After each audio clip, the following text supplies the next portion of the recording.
ono manyete nonyana so kuchikana batanga And a woman can marry a woman. omugaka nyomo mugaka no mongi na nyomo mongi I said, Jesus is coming soon. nande twatebira wetera sa igagotoroka Yesu ko chali bwangu. And if Jesus is coming soon, what that also tells me is that we are right at the very time of the mark of the beast. Ekero Yesu agocha aya ko nyegeringa igotore angemono ase ekero tochi kubekwe kemanyirerio gyokonyore chapeli engiti. Do you know about the mark of the beast? Momanyete ekemanyiriri keriki engiti. Amen. Onaro manyete. A time when you won't be able to buy or sell.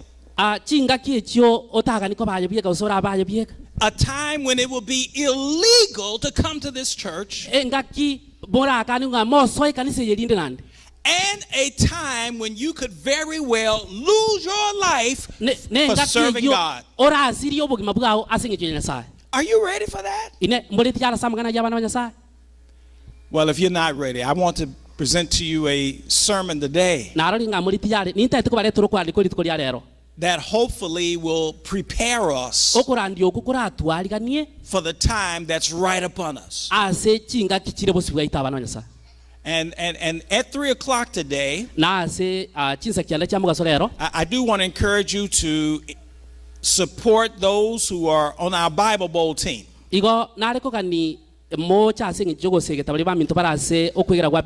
So please go and support our young people. But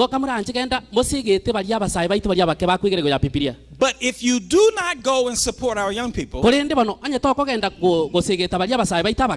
I would like for you to be here at 3 today. And I'm going to share with you a seminar entitled Religious Liberty and the Homosexual Agenda.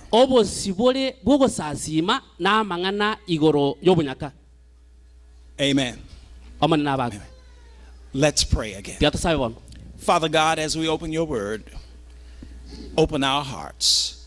Prepare us to receive what you have for us and save us. In Christ's name we pray. Amen. Amen. Amen. Now, I said I wanted to speak to you today about what's going to be coming upon this earth. The end of all things. We're going to look at this story again in Daniel chapter 3. And Daniel chapter 3 is a foreshadowing of what will happen in the last days. A great image was set up on the plain of Dura. And when you read it, all the big shots, the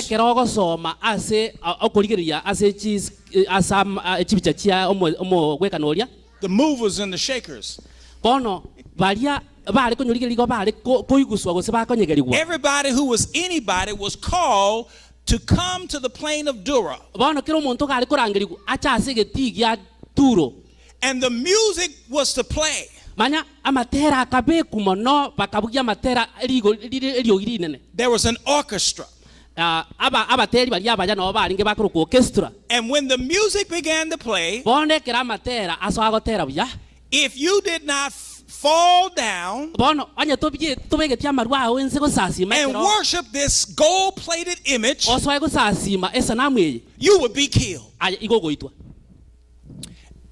You know what, brothers and sisters? You had in that audience, you had princes, you had governors, you had captains and judges and treasurers. But it didn't make any difference what title you had. You had to bow down. It didn't make any difference how much money you had in your bank account. You had to bow down. It didn't make any difference who you were related to. You had to bow down or be killed. And so that time is coming again. Let me tell you something. The devil, he says, He says skin for skin. Olio mobe nyacheniera ko tebanga ekebe asekebe. Ekebe ne ekebe. Yea, all that a man has, he'll give for his life. You know what that means? The devil doesn't think much about you. He thinks he can have you, most of us, for little or nothing. Some of us will sell our soul just to have a man in our life. Oh, if I could just get a husband. And they will sell their soul. Some will sell their soul just for a bottle of alcohol. Some for a little dope. Drugs, marijuana, cocaine, crack. Some will sell their soul just to be popular, have some fame. And then there are some of us. We won't sell our soul for little or nothing. If the devil is going to have me, then he's got to at least put down $1 million.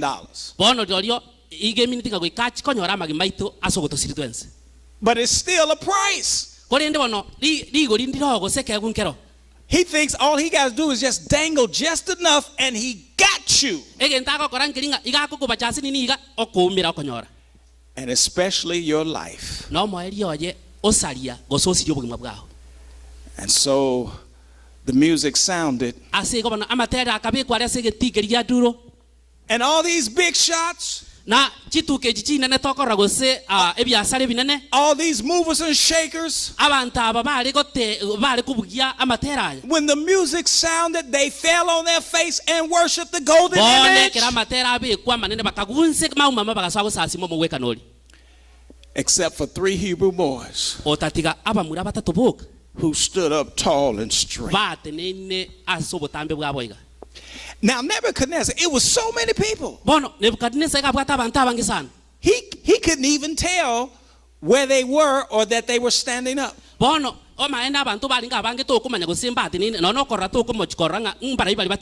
so one of his flunkies ran to the king. Says, oh king, didn't you say that at the sound of the music everybody was supposed to fall down? And the king is still happy and everything. This is his big day. He said, yes. And then he says, oh king, but there was 3 of them who didn't bow down. Oh my goodness, messing up the king's big day. Bring them to me now. And so they are ushered in front of the king's presence. And so the king says in Daniel chapter 3, verse 14. This is King Nebuchadnezzar's big day, and he didn't want to spoil it. And so he said to them, you guys must have misunderstood. See, when the music play, you're supposed to fall down, just like everybody else. So what we're going to do is this. We're going to play this music again and give you another opportunity to bow down and worship the golden image. Okay? Now, know something for certain. If you don't bow down, there's a fiery furnace over there, and I'm going to throw your sorry behinds in it. Do you understand that? Mwaigule na mataino. And then he asked this question. Nanda kababuli kubuli konde. And who is that God Nyasai kyoyo that can deliver you out of my hand? Oyo oraba tori kuru asoko boko kwa nenchi. Nebukadnezar. Oh my goodness. Daki. Let me tell you something. Tiambate bigentegete. Your friends, Abasani bao. your neighbors, Abamate bao. your co-workers nojana bakoli emirimo bao are asking the same question. Nabo bago kuboli ekabiro oku no endero. They are in the hands of Nebuchadnezzar. Omanyete barabugo bale asoko boko kwa Nebuchadnezzar. The Nebuchadnezzars of this world. Nebuchadnezzar bense na and they're asking the question, who is that God nande bakoli kuboli nyasai kyoyo that can deliver me out of his hands? Oyo rago tori kuru asoko boko kwa. Who is that God Nyasai kyoyo that can save my marriage? Who is that God that can deliver me from the bottle? Who is that God can deliver me from gangs? Who is that God that can help provide for all of my needs? Who is that God? Well, just in case you didn't know, Shadrach, Meshach, and Abednego, they stepped up real proud, real tall, and their chests standing out. And they said, the God we serve. Now that's the title of my message to you today. The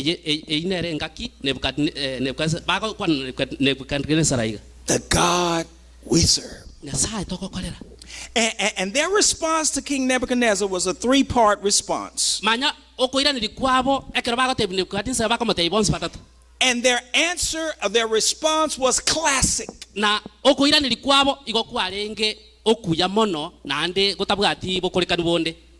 so what I'm telling you, brothers and sisters, you have a fire furnace you're going to have to face. You're going to be face to face with a situation where your very life is going to be on the line. And you need to know what Shadrach, Meshach, and Abednego know about the God we serve. Number one, the God we serve, they say, in verse 17, they said the God we serve is able to deliver us from the burning fiery furnace. So number one, you need to know you serve a God that is able, a God that is powerful, a God that is able to deliver you from fire. See, the God we serve, he can put out the fire. Amen. Amen. With water. He can make water come down from heaven and put the fire out. He can make the water come up from the ground. In the time of Noah and the flood, the Bible says that the fountains of the deep were broken up and water just shot up out of the ground. The ground could open up, water could come and put the fire out. Moses even spoke to a rock once. Water came out of a rock. God can put the fire out. He is able. The God we serve, number one, he's able. He can put the fire out. He knows how to deal with fire. He's not afraid of fire. Amen. He not only can rain water from heaven, if God wanted to, he can rain fire from heaven. As Sodom and Gomorrah. Amen. Not only does he baptize us with water, but he can baptize us with fire. One day he set a bush on fire and it wasn't consumed.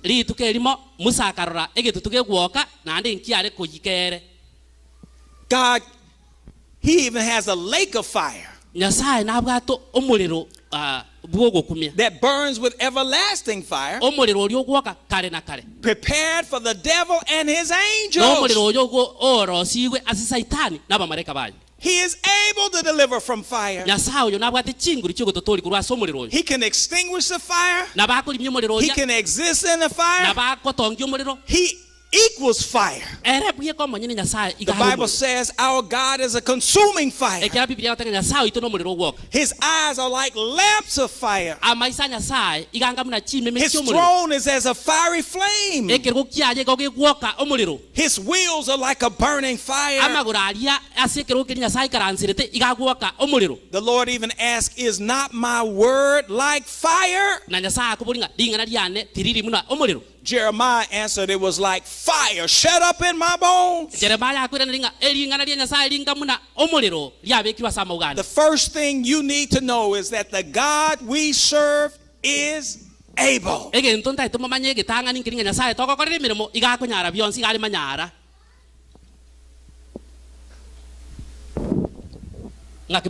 Somebody said amen. Amen. Somebody say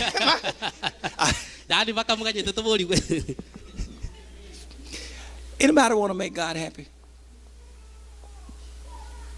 Anybody want to make God smile? Amen.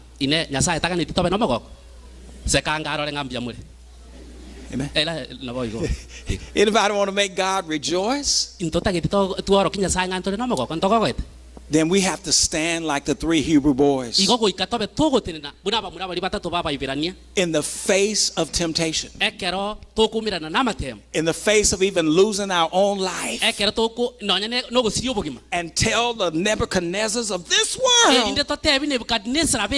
we do not have to be careful to answer you,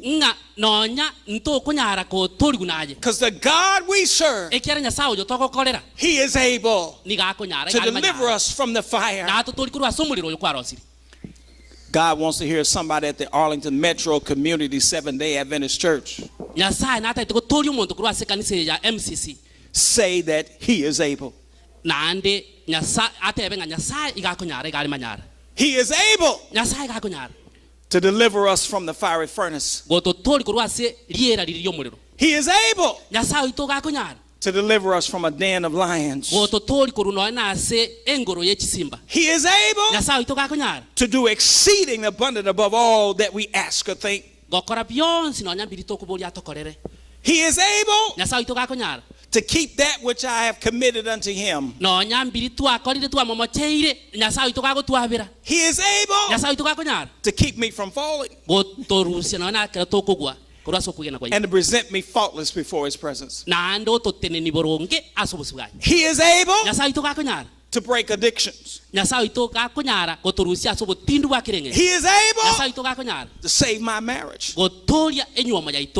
He is able to save my wayward children. He is able to heal my sick body. He's able to raise the dead, cleanse the lepers, rain food down from heaven, rescue the perishing, care for the dying, snatch them from sin and the grave. He is able. Amen. That's what God wants to hear you say. Unfortunately, to listen to some of us, our God is not able, but unable. Now, Pastor Mwebe, that's not for the members here at Arlington Metro. That is some of these other churches. But if you listen to them talk, our God is not able. He's weak. He's impotent. He's powerless. He's helpless. He's useless. He's just God in name only. And we give more power to the devil than we do to God.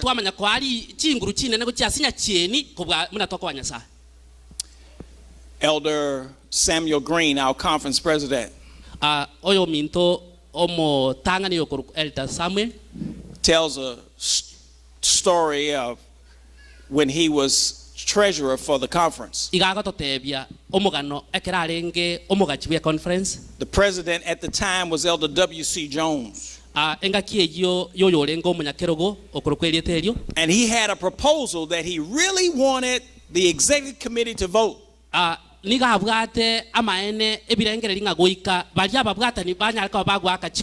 And his proposal took a lot of money. And Pastor Green was the treasurer, and he saw that, man, the money is kind of funny.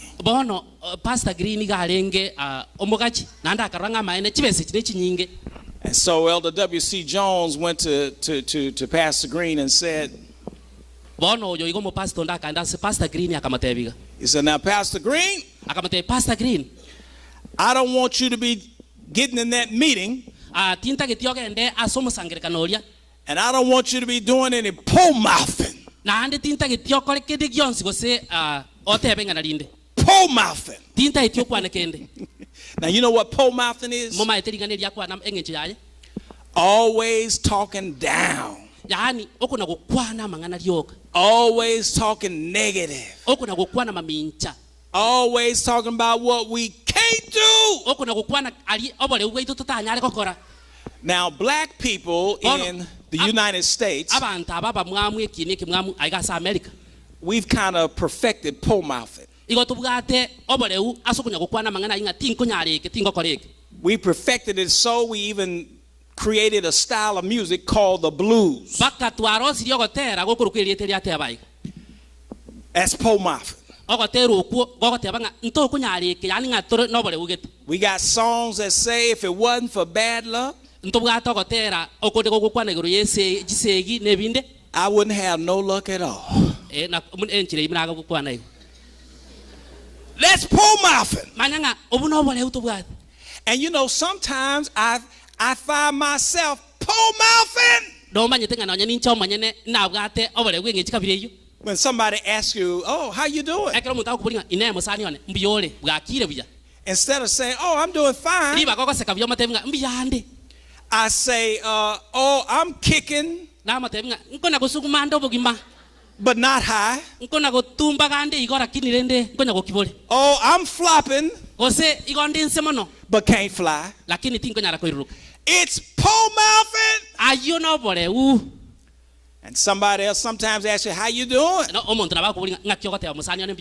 I say, oh, fair to middling. It is nothing but pole mouthing. And now, for those of you who attempted to pole mouth, God is giving me a word for you right now. Do I tell them, Lord? Is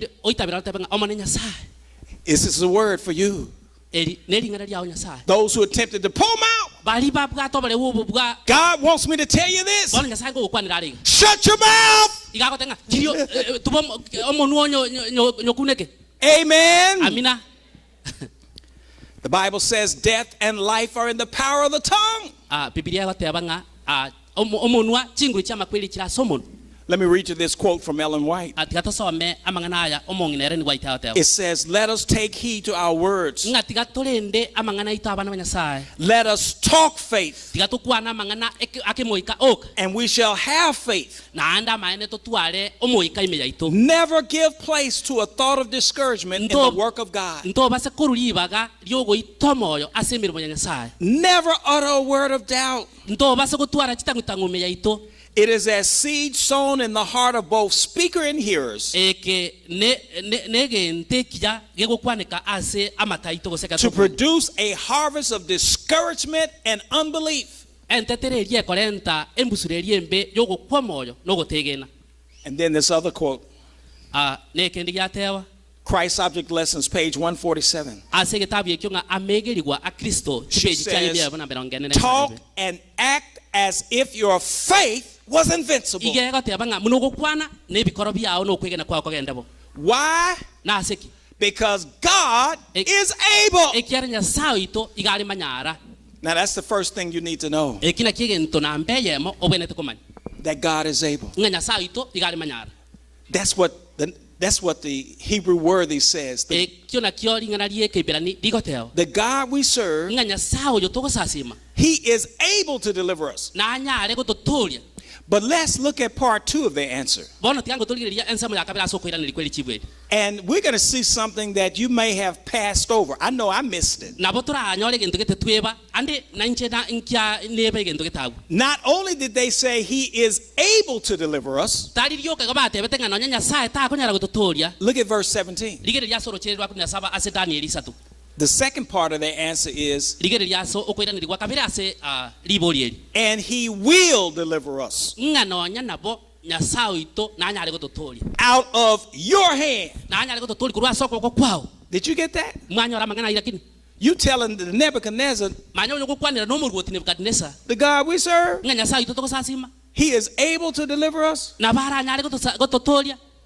as a matter of fact, He will deliver us. Now, brothers and sisters, I know that He's going to deliver us ultimately in the resurrection. I know He's ultimately going to deliver us when Jesus is seen coming back in the clouds of glory. I know that He's going to ultimately deliver us when God makes all things new. But they are not talking about that time. They're talking about right now. They say He is able to deliver us, and He will deliver us right now. I don't know about you, but I need a right now God. What about you? Amen. I don't need a pie in the sky God. I don't need a way beyond the blue God. I don't need a somewhere over the rainbow God.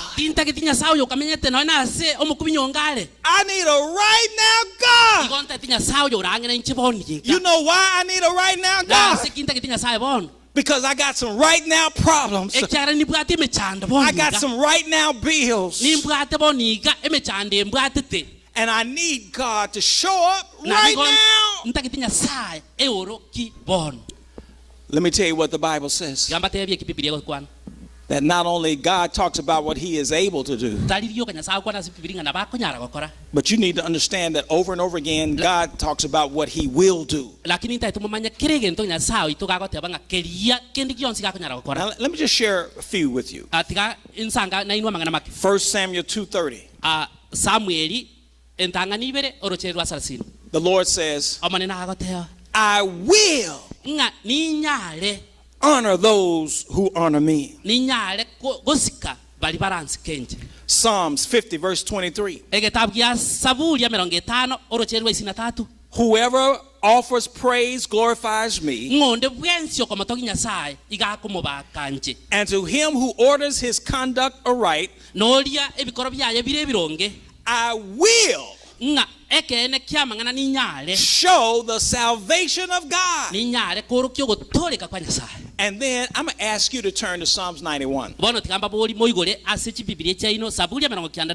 we're going to look at verse 14 through 16. Now notice, in these verses, He will say 6 times, I will. Psalms 91 beginning at verse 14. Because he has set his love upon me, therefore I will deliver him. I will set him on high, because he has known my name. He shall call upon me, and I will answer him. I will be with him in trouble. I will deliver him and honor him. With long life I will satisfy him and show him my salvation. Over and over again God says, I will. I will. I will. I will. Does any parent here have a wayward child you want to see saved? This pastor friend of mine showed me this verse, Isaiah 49:25. If you have a child that's outside the ark of safety, get your Bible and turn to Isaiah 49:25 and hold it up to God so he can see it. And say, Lord, this is what you wrote in your word. But thus said the Lord, even the captives of the mighty shall be taken, and the prey of the terrible shall be delivered. For I will contend with him who contends with you, and I will save your children. That's Isaiah 49:25. Brothers and sisters, when you face the Nebuchadnezzars of this life, you need to be able to say like Daniel, like Shadrach, Meshach, and Abednego, the God we serve, he is able to deliver us. The God we serve, he will deliver us. But then there's the last part of his answer. And as I look at this, each one is a step higher in faith. It takes faith to say he's able. But then it takes a little more faith to say not only is he able, but he will. But then if we want to be ready in these last days, when the mark of the beast will soon come, and our lives will be on the line, and the devil will try to force us to bow down or lose our life. We've got to have these steps of faith just like Shadrach, Meshach, and Abednego. That he is able to save us. He will deliver us. But then the last part, but if not, if not, will not bow down. We will still serve the Lord. You see, when I first saw that second part, where they said, he will deliver us, I really thought that was being a little presumptuous. Because God is sovereign. And as we look at the Bible, there are many who went to sleep in Jesus.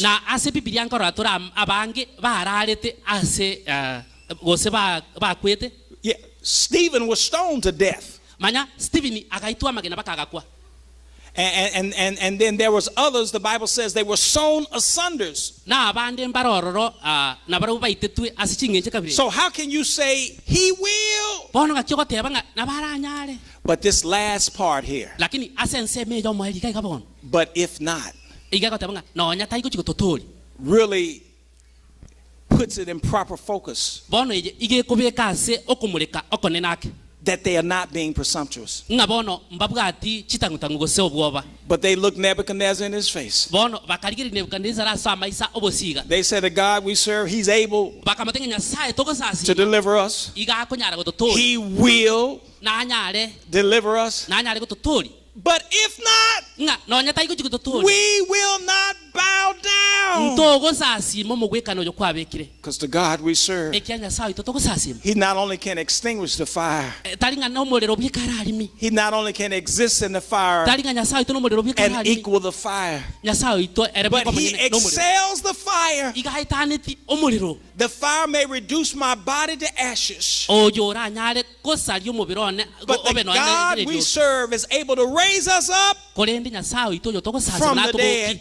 Can you say amen? The Bible says, for the Lord himself will descend from heaven with a shout, with the voice of an archangel, and with the trump of God. And then it says, the dead in Christ shall rise first. The Bible says he's going to send his angels with a great shout, with the sound of a trumpet, and he's going to gather his elect from the four winds of the earth. He's going to say to the north, give up, and to the south, hold not back. Bring my sons and daughters from afar. Yes, this fire may burn my body, but my life is hid in Christ. And the God we serve has the power to raise us up. For this corruptible must put on incorruption. This mortal must put on immortality. And then will be brought to pass the saying, death is swallowed up in victory. He is able to deliver us. He will deliver us. But if he does not, we will not bow down. Now I ask if you want to make God happy. Amen. If you want to make God smile. Not only are you to say he's able, he will. Oh, but I believe God gets ecstatic when we say, but even if he doesn't, if he doesn't move in the way I think he should, I'm confident he's working all things together for my good. And I'll stand on his word because he's able. I call that an even though faith. God wants you to have an even though faith. That's a faith like Job. Job says, though he slay me, yet will I trust him. David had a even though faith. Though I walk through the valley and the shadow of death, I will fear no evil. Though a host should encamp against me, my heart shall not fear. Though war should rise against me, in this will I be confident. Though the earth be removed, and though the mountains be carried into the midst of the sea, Though the waters roar and be troubled, though the mountains shake with the swelling thereof, God is my refuge. God is my strength. God is a very present help in trouble. I say it's an even though faith. Habakkuk had an even though faith. Habakkuk says, though the fig tree may not blossom,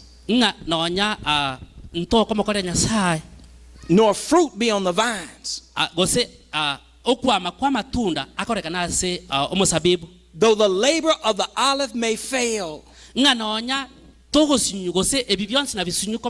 the fields yield no food, though the flock may be cut off from the fold, and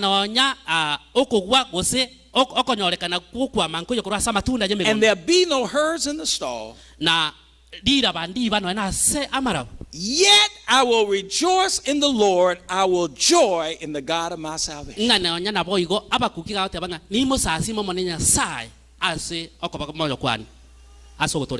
That's an even though faith. That's my prayer for you, that you would have a even though faith. Now Nebuchadnezzar was listening to all of this, and he says, enough of this foolishness. Shut your mouth. Turn that furnace up as high as it can go, 7 times hotter. We're going to burn us some Jewish meat in here today. Get me my 3 strongest men. Bind them hand and feet, and toss them in the fiery furnace. And when you go to Daniel chapter 3 and verse 21, the Bible says they were thrown in fully clothed, their coats on. It says their hoses, their hats, and their garments. All of this was flammable material. And brothers and sisters, 3 men died that day. There was 3 women who were made widows that day. There were 3 sets of children who was crying that day. My daddy is gone. My daddy is gone. There was 3 sets of parents whose son was killed that day. And they were shouting and crying, my son, my son, my son. 3 men died that day. But it wasn't Shadrach, Meshach, and Abednego. Can you say amen? It was the 3 men who threw them in.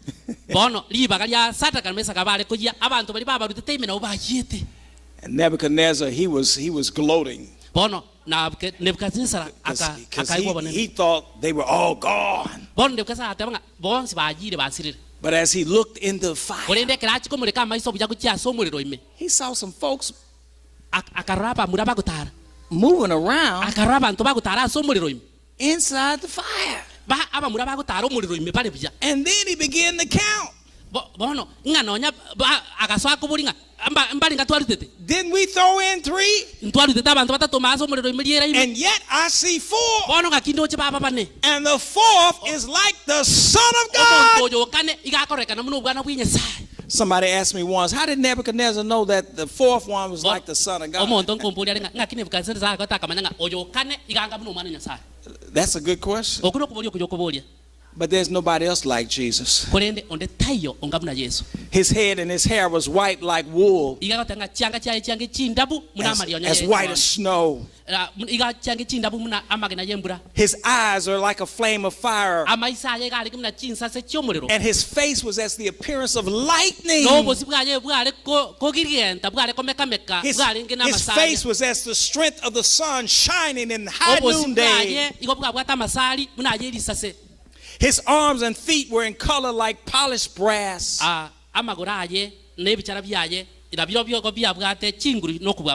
I said, there's nobody like Jesus. And yet he shows up in the fiery furnace. And he says the fourth one is like the Son of God. Now Jesus has a couple terms that he goes by. One is the Son of God. One is the Son of Man. Now in the fiery furnace, you don't need the Son of Man. You need the Son of God. And in the fiery furnace, he's the Son of God, representing divinity before humanity. In the fiery judgment, he's the Son of Man. He's representing humanity before divinity. As the Son of God, humanity is clothed with divinity. As the Son of Man, divinity is clothed with humanity. But either way, he is the great bridge that connects earth with heaven. He's Jacob's ladder. And there's nothing that the Son of God cannot do. He can turn a fiery furnace into an air-conditioned living room. I said, there's nothing the Son of God can't do. The dead hear his voice and they will come back to life. Nebuchadnezzar recognized that fourth one, the Son of God. But he's not the only one. When Jesus walked this earth, the unclean spirits, they shouted out, "We know who you are. You are the Son of God." His disciples knew who he was. Martha told Jesus, "You are the Christ, the Son of God who should come into the world." The Bible says John the Baptist recognized him. John said, "And I saw and bear record that this is the Son of God." Nathanael knew who he was. "Rabbi, thou art the Son of God, the King of Israel." Brothers and sisters, Jesus went through a fiery trial while here on this earth. He went through the mockery of a trial. They slapped him in his face. They spit upon him. They grabbed his beard and they just pulled out clumps of hair. They had a leather strap with pieces of metal in it.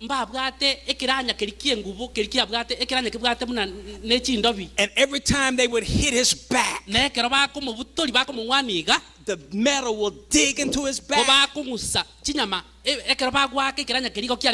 And it would come back with clumps of flesh. And they would beat him over and over again. He was humiliated and he was mocked. And then they put an old rugged cross upon him and made him march up Golgotha's hill. And here he is. Imagine him hanging on the cross. And brothers and sisters, he's naked. He's beaten beyond recognition. His face is bloody. And he has a crown of thorns upon his head. Blood is everywhere. And yet when he dies, the Roman centurion who's standing by the cross is forced to declare, truly this is the Son of God. I declare to you today, everybody ought to know who Jesus is. He was wounded for our transgressions. He was bruised for our iniquities. And the punishment that brought us peace was upon him.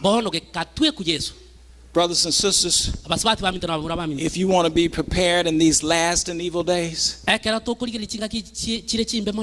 you need to have a relationship with the Lord now. It's not the God my mama and father serve. It's not the God Pastor Mwebi serves. It's not the God Pastor McCoy serves. But you got to have a relationship of your own. So it's going to be the God I serve. And you have to know by experience. He's able to deliver you from your fiery furnace. You need to know he will deliver you from your fiery furnace. And that the God you serve is worth being served. Even if he does not deliver you, that you're going to serve him and not bow down. But I promise you this. Just like he showed up in the fiery furnace with Shadrach, Meshach, and Abednego,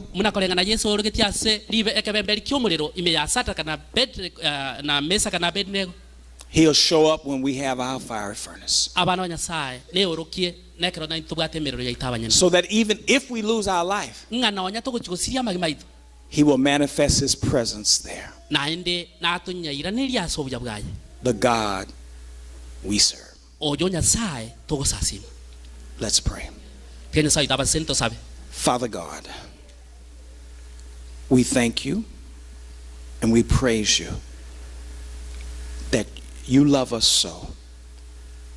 You went to Calvary's cross that we might be saved. If we would only trust you, only believe you, only love you back, because you have already declared your love to us. I don't know who's here. I don't know who's listening under the sound of my voice. I don't know if they've made their calling and election sure. I don't know if they have a relationship with you and they can say, the God I serve, he is able to deliver, he will deliver. But if not, I'm still going to trust him and serve him. And so if there are those who are here today and they have not made their calling and election sure, you sent me to appeal to them that time is running out and they need to make that decision and surrender their all to you now. And so in the quietness of this hour, in the quiet precincts of their own soul, may they say yes to you. Yes to your will. Yes to your way. And may they know the joy of serving you, the joy of salvation. And may they be a part of the saved in your kingdom. Pastor Mwebi said there's a baptism coming up, and so as the church continues to pray, there may be some who've not made their decision to be in the next baptism. but you want to raise your hand and say, I want to be in that number. If there's anyone who wants to be in that next baptism, would you just indicate by the raising of your hand, I'd like to be in that number. I'd like to be in that number. And for the saints of God, if it's your desire, when you're confronted with the Nebuchadnezzars of this life and you're confronted with fiery furnace and your life is on the line, you want to respond the way Shadrach, Meshach, and Abednego did. You want to have a relationship with God, to be able to say, the God we serve, he's able. The God we serve, he will deliver. The God we serve, we'll serve him even if he doesn't deliver us. If that's your desire, would you just raise your hand with me to say, look, I want to serve him come what may, because he's worthy. Father, we thank you. We praise you and we magnify you. In the name of Jesus we pray. Amen. Amen.